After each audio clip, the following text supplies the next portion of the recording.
the Monday edition of the United Front Show.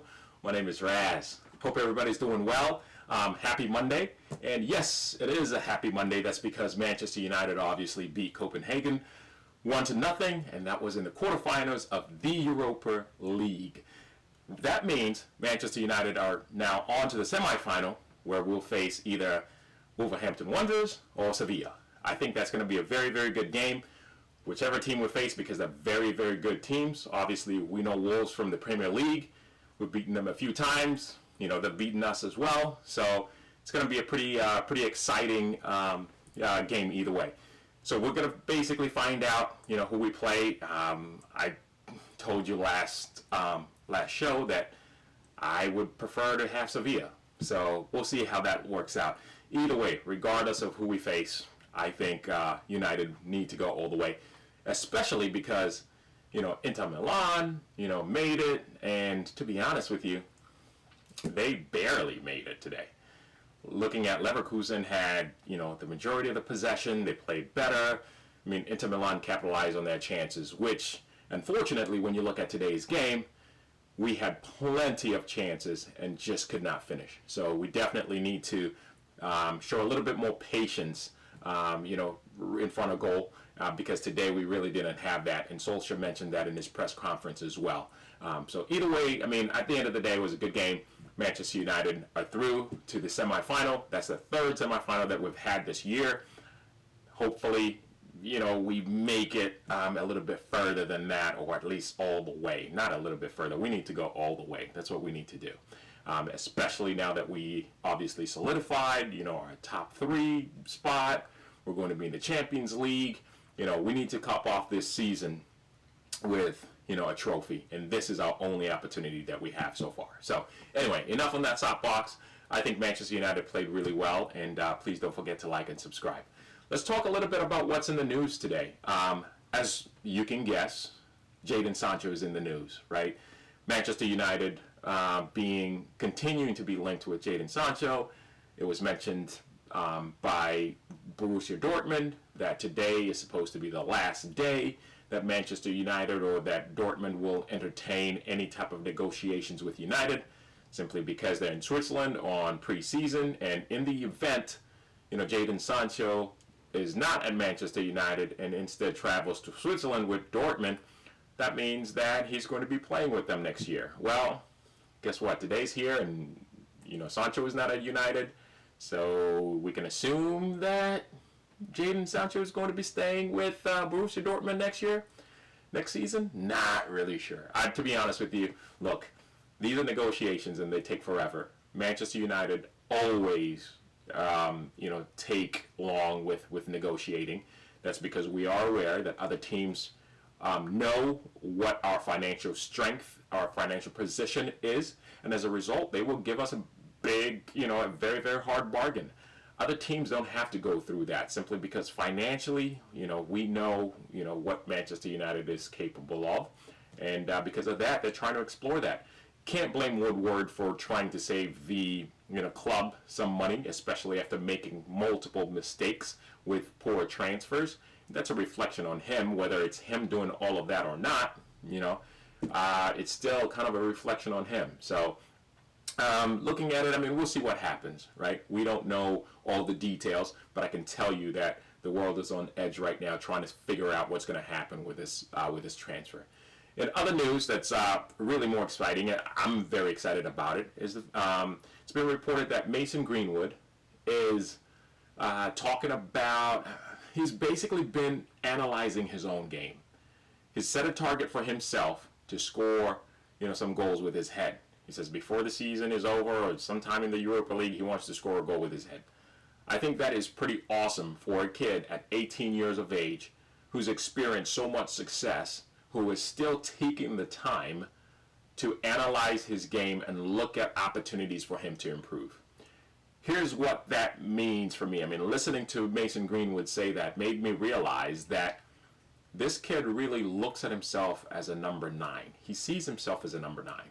Right now, he's playing on right wing, right? He's cutting in, taking shots with his left or with his right. He's in the mix in the play. If you're scoring goals with your head, That lets you. I mean, that's number 9-esque right there. So, be careful, Anthony Martial, because Greenwood's coming for you. Um, I mean, look, Martial won't mind that because him and Rashford are going back and forth. Obviously, he is having the best season he's ever had in a Man United shirt. Anthony Martial, that is. I believe he scored like 23 goals or something like that. He continues to improve. He got us the penalty today that Bruno Fernandes converted to score 1-0. So, and send us to to the semifinals. So, I know that competition is going to be good. I do have a little bit of a concern, though. It's a slight concern, and that's really on Marcus Rashford.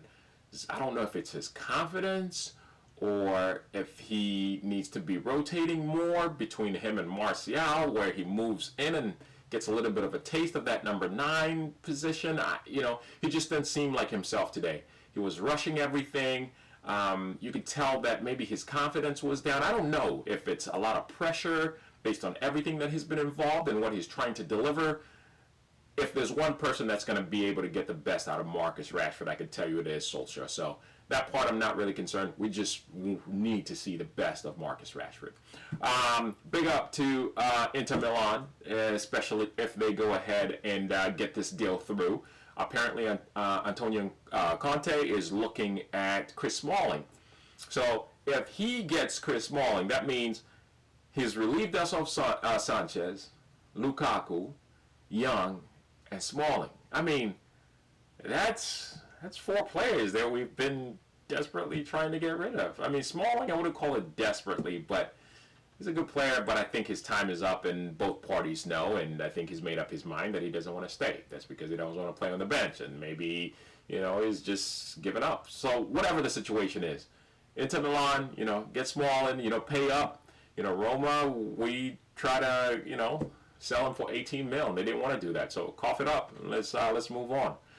In other news, apparently Douglas Costa could be the alternative to Jadon Sancho. Psst, whatever, man. Not listening to that garbage. I can tell you that he's not nowhere near the United caliber, the type of player that we're looking for right now. From an age perspective, injury prone, and what else does he bring to the table? I mean, gosh, so it's not happening. We might as well keep, Lingard. Not necessarily, but you know what I mean. Lingard is a good player. I mean, he's playing his role. Another thing that was I found very interesting in the news is the fact that Solskjaer mentioned, we've got 3 very good goalies. We've got De Gea, we've got, Dean Henderson, we obviously have Romero, Sergio Romero. Solskjaer basically said that he can't see us keeping all 3 next year. He can't see us keeping all 3. That's because, they all are capable of being the number 1 goalie at almost, any team, really, at their best. So, which makes sense. The question is, who's going to be going? Is Dean Henderson going to be number 1 and then De Gea number 2? Is Dean Henderson going out on loan again and we keep the 2? Is Romero going to be leaving? That's an interesting one. Looking forward to seeing what happens. But either way, I think that is the right move, simply because Dean Henderson apparently is going to be getting paid like $100,000 per week. De Gea is on $350 per week. That's a lot of money. It's something that really needs to be looked at very, very closely. We may need to bring in some kid who's going to be the understudy on, maybe 2 top-class goalies. Who knows, right? Looking at their ages and where they are, I can see why that would be a concern. So, apart from that, that's really it. We've got lots of news there, but to be honest with you, a lot of it is just a bunch of garbage. Doesn't really make sense. Our main focus seems to be Jadon Sancho. There's no communication or no transfer related to any other players right now. Seems like United are focused on the Europa League and focused on wrapping up the Jadon Sancho deal, and everybody's talking about it. So excited that we are through to the semifinal. We definitely need to deliver. I think the team is looking good. They're looking hungry. a few more goals today would have, sealed I guess would have made people a little bit less nervous, because right now, everybody, you look at different channels, YouTube channels, they're all talking about Jadon Sancho, and you can tell that people are getting on edge, and the negativity is beginning to really sip through, slowly but surely, and it's really not good. Look, calm down. It's all good. So good. Either way, we're going to make it. We're going to survive one way or another. So until then, I will speak with you on Wednesday. Excited about today's result, even though it wasn't very pretty. We managed to get a win, and that's the most important part. So enjoy the rest of the week. I will talk to you on Wednesday. I'm out.